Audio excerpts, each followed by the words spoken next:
Hi, I'm CJ Fellini, founder and CEO of Noyak Wealth Club. Welcome to Inheriting the Future, our podcast where we are dedicated to helping young investors navigate the world of private investments and personal wealth management. Today, we're diving into hedge funds. What are they? Demystifying them and how beginners and investors of all stripes and levels of experience can approach alternative investing in hedge funds. Joining us today is our resident expert, Herman Laret, founder of Laret Capital Partners, who brings a wealth of expertise and industry knowledge to this conversation. Herman, welcome to the show. Thanks, CJ. Glad to be here. Great. So let's dive in. It's Friday afternoon. I'm not supposed to put a date on it because it's supposed to be an evergreen, but it is Friday, and let's jump in because we all have places to go. Herman, hedge funds can sound mysterious. What exactly are they? Well, CJ, they are basically private investment vehicles, which, unlike stocks, equities, they're not listed on an exchange, although some European vehicles might be. Some hedge funds actually are listed, but the big difference between stocks and hedge funds obviously are the transparency and also the accessibility, if you will. So they're less regulated than mutual funds and ETFs and stocks, obviously, given that they are private vehicles. I guess one other thing I would add to that is they're structured typically as limited partnerships. So when you invest in a hedge fund, you become a limited partner.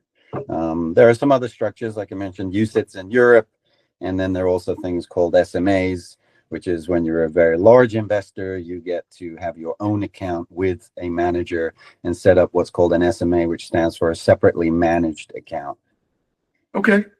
I'm actually tempted to ask how limited is the limited partnership, but we'll keep that for a later question. Well, one other thing I should have added is you do need to have a certain amount of wealth, as it were. You need to be an accredited investor or an institution, such like a pension fund or an insurance company, etc. Well, we discussed this offline, and I said, are there no hedge funds available to non-accredited investors? Listen, alternative investments are getting democratized across every asset class. What about hedge funds? It's still only the purview of accredited.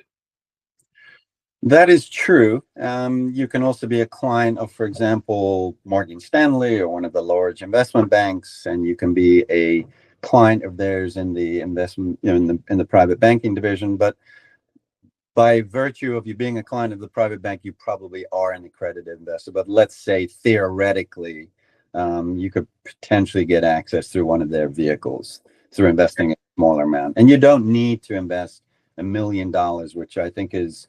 The perception out there is that you can only invest in a hedge fund if you invest $1 million. You can invest less than $1 million.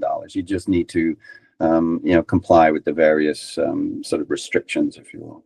So we just touched on the second part of this question is why are they often described as exclusive is because of the minimums, but you said that's a fallacy, that you can do bundling of smaller investment amounts depending on who's doing that bundling.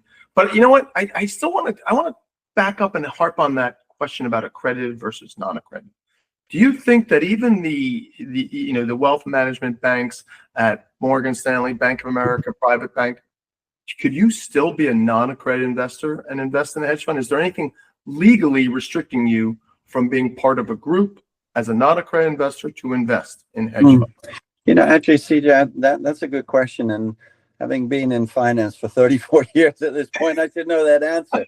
The only thing that I can tell you is it's accredited investors, qualified purchasers, and institutional investors.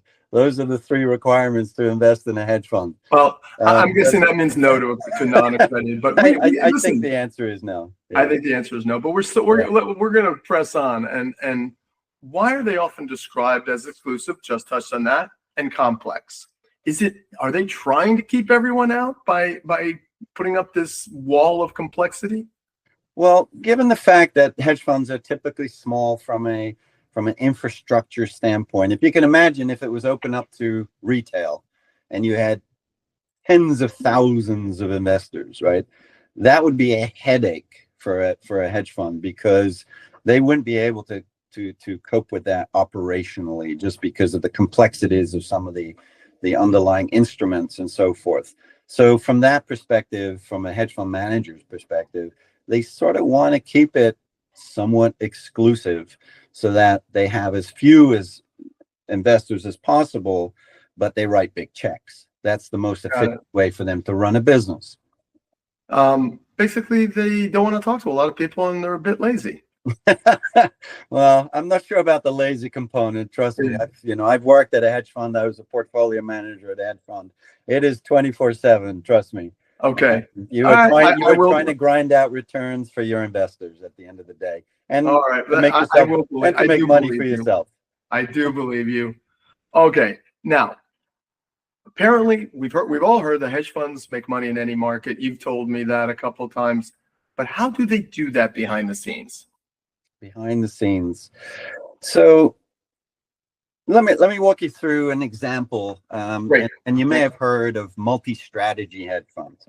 And that is really the all-encompassing hedge fund. So basically, in a nutshell, what a multi-strategy hedge fund, and you've read about some of the big names in the press, and obviously I won't mention any names on this call, but I can tell you what happens there is they basically have most of the hedge fund strategies out there in their business, if it fits within their model.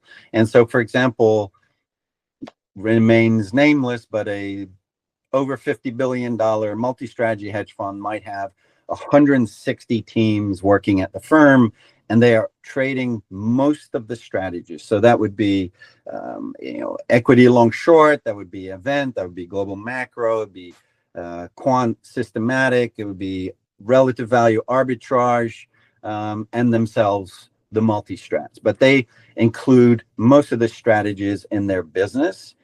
And what makes them so successful is that they do perform in up markets as well as down markets. And when I say up and down markets, we're always talking about the equity market, right? So we're always talking about the S&P 500. So that is sort of the universal benchmark, if you will. Of course, it's not the most appropriate benchmark for any of these strategies, but that is sort of the universal benchmark. So coming back to that, what happens is when one of these sort of, well, we call them pods, we call them pod shops actually, when one of those pods hits their risk limits, and so when someone is hired, they're given all these different risk limits, and so when they hit that first risk limit, which can be down 2, down 3%, or depending what they've negotiated, half of their capital gets taken away typically, and then when they hit the next stop level, they're basically fired, and then they'll hire a new team.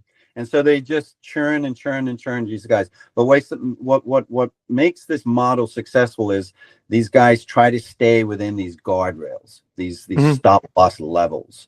And if they stay within those guardrails, the firm is able to lever them up 4, 5, 6 times.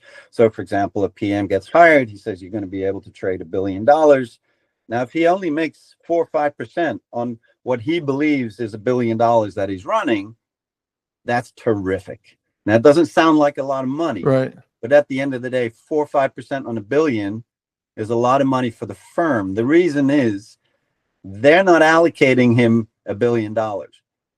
In the background, they're only using $200 million. Let's say it's 5 times levered. Right. So, for example, if he does 5% on $1 billion, he's doing 25% on the 200. Wow. And that's how they generate the returns, as long as these guys stay within the guardrails. Now, of course, the guy's going to blow through his levels. He might, during COVID, guys get stopped out, they lose money. But in aggregate, those firms are typically going to make money in up and down markets. So every hedge fund uses leverage, meaning they borrow money from other banks in order to make bigger bets that gets them the return you just mentioned. There is no hedge fund that would not use leverage. Not entirely correct. Okay. There are some, what I would say, distressed credit type funds that don't use leverage. And if they do, it is de minimis. But for example, I can tell you a fixed income relative value fund. That sounds incredibly complicated, but a lot of what they do is just taking cash futures and then selling taking futures and then selling the underlying what's called a deliverable against it, and they levering that up. Those guys sound scary, but they can be levered 50 times. So you go from the one extreme and the distressed credit to, so the fixed income relative value guys, it can be like 50 times levered. And then there's this whole swath of strategies in between that use varying levels of leverage. You're muted. Your cable's dead. Now you answered my previous question of the complexity. Yeah. Has anyone ever figured out how many total strategies there could be? Like the totality of strategies that are possible?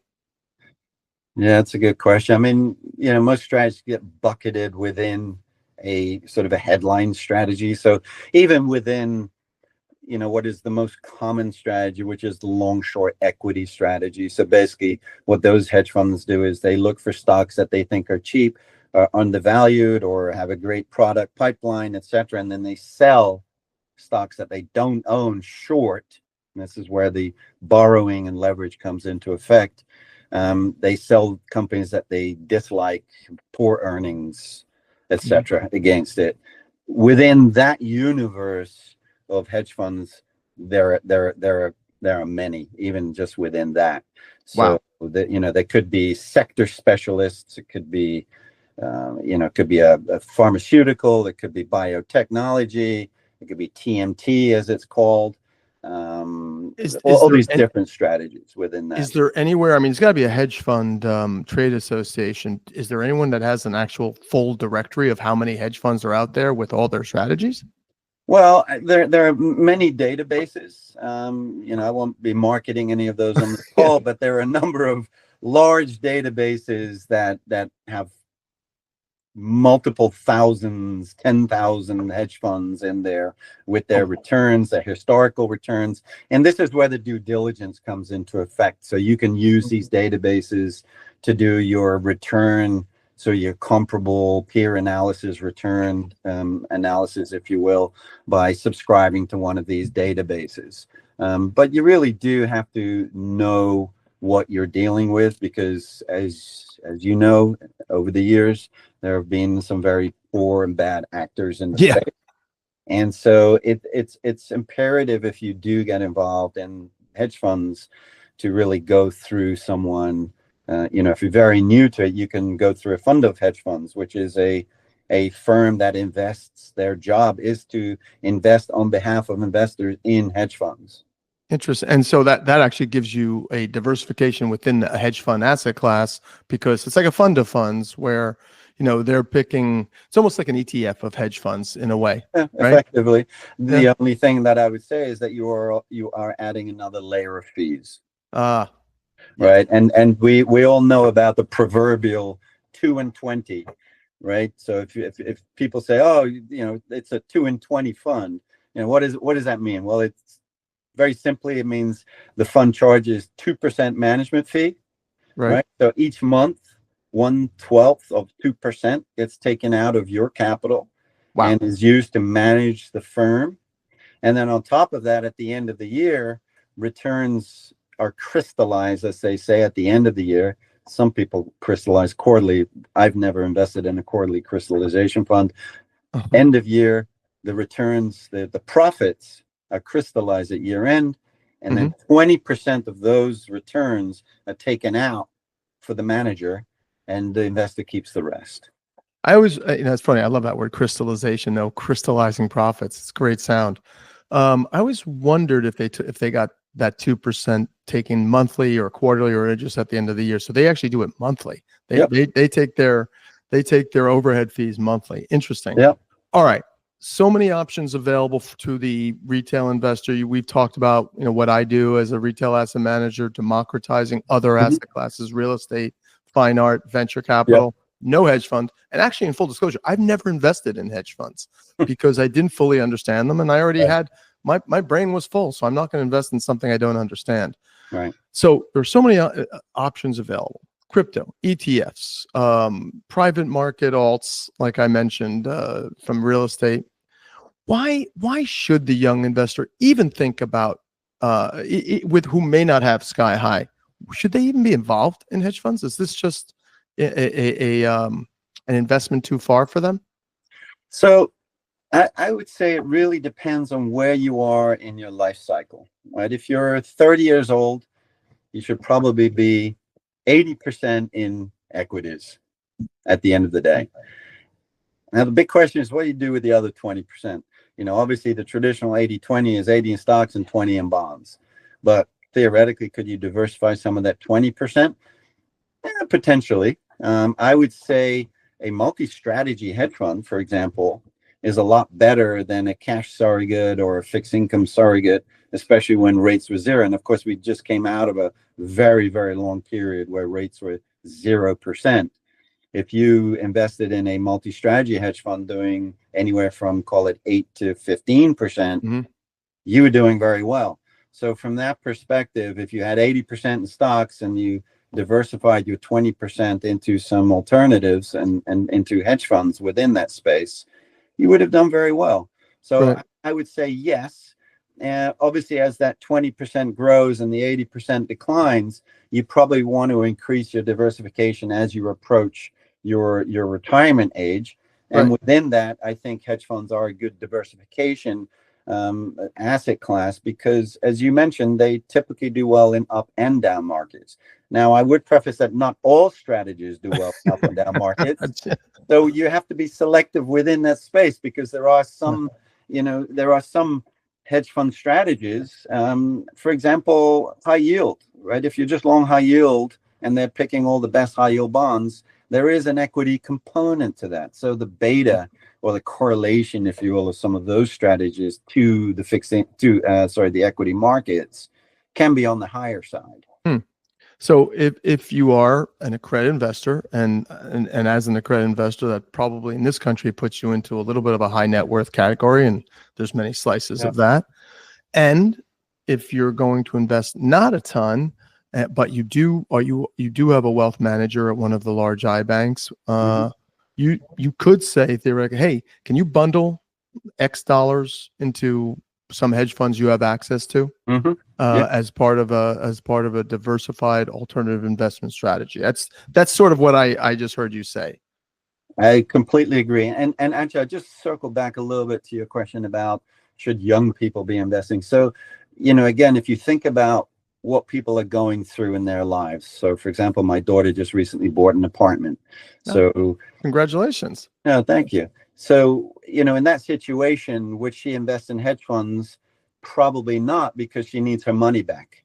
And the reason I bring that up is because the other thing that we haven't talked about is the fact that hedge funds have these things called, or potentially can have these things called lockups, which means you might not be able to get your money back for a year or 2 years, right? Most hedge funds, the liquid hedge funds, the long short, the global macro hedge funds are typically monthly liquidity with what they call 30 days notice. So you have to give 30 days notice and then you can get your money back at the end of a month. That's something else I didn't know. I thought they were a lot less liquid. That's interesting. Listen, you talk about real estate, my as a real estate guy, as well as venture capital, that's 5 to 7 years. Forget the 1 to 2 years. Well, having said that, though, some of the large multi-strats have gone the other way. So one of them we had money with had quarterly liquidity, so not monthly, but quarterly. They've gone to a 5-year program now. Really?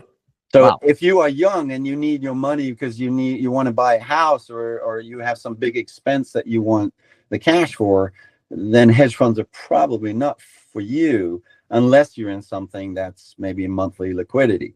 UCITS in Europe, now these have additional restrictions in terms of what they can trade and liquidity and transparency. These are the European versions.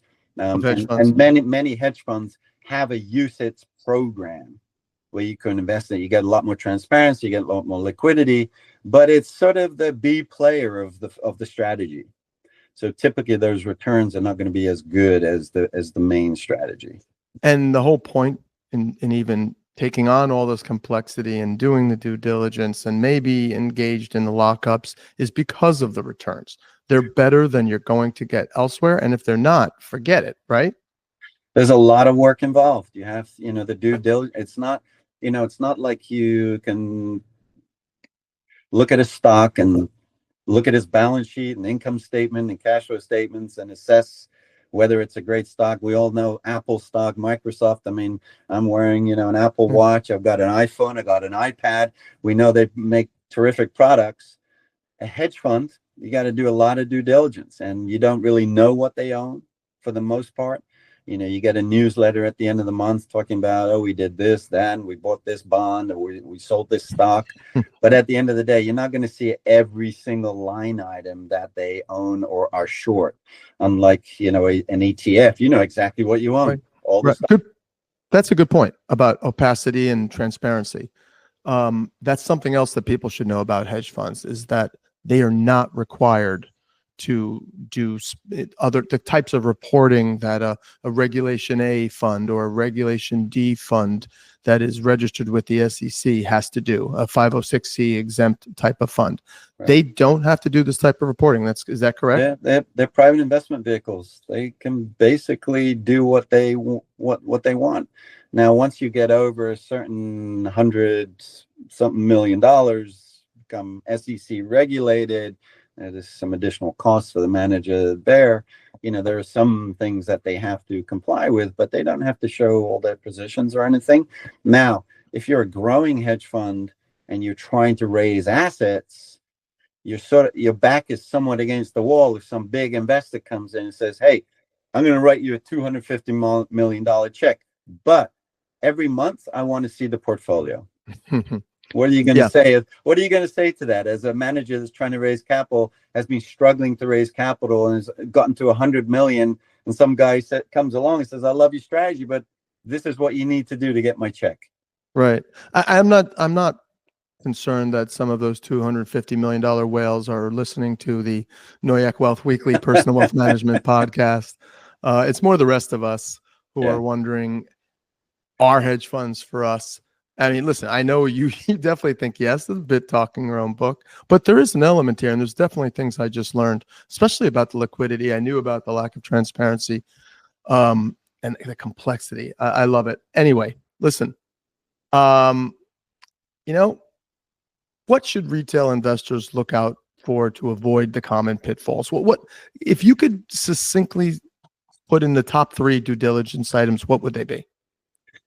Well, first of all, you need to do a background check on the manager. You can spend $75 on a website to get a background check on someone. That's a really cheap $75, if you will. Okay, that's great. The other thing I would say is speak to someone that's already invested in the fund and has been invested in the fund. So a reference, if you will. Talk to someone that you may know was a portfolio manager. So another reference.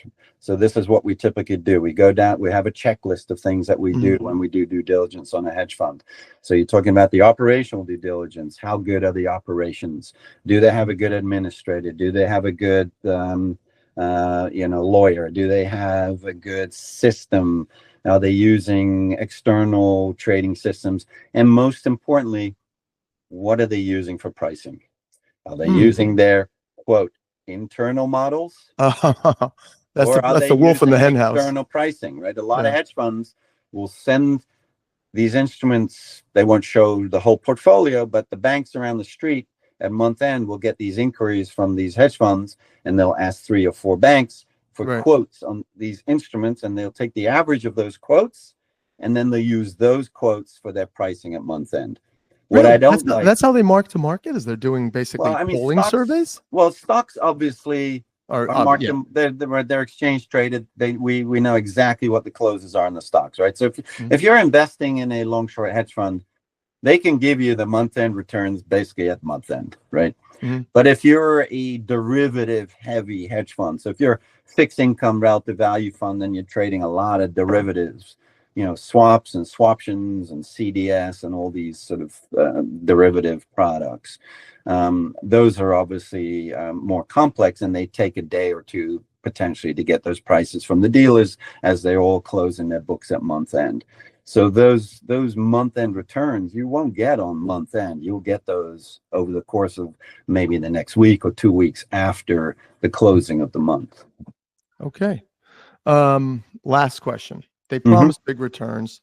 They also come with risks. W-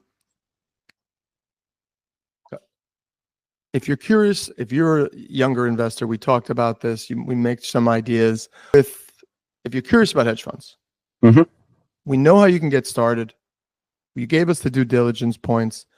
When should you start thinking about it? Is there a net worth number that you want to start thinking about? Hey, I got to go beyond this, the same old, and look at hedge funds.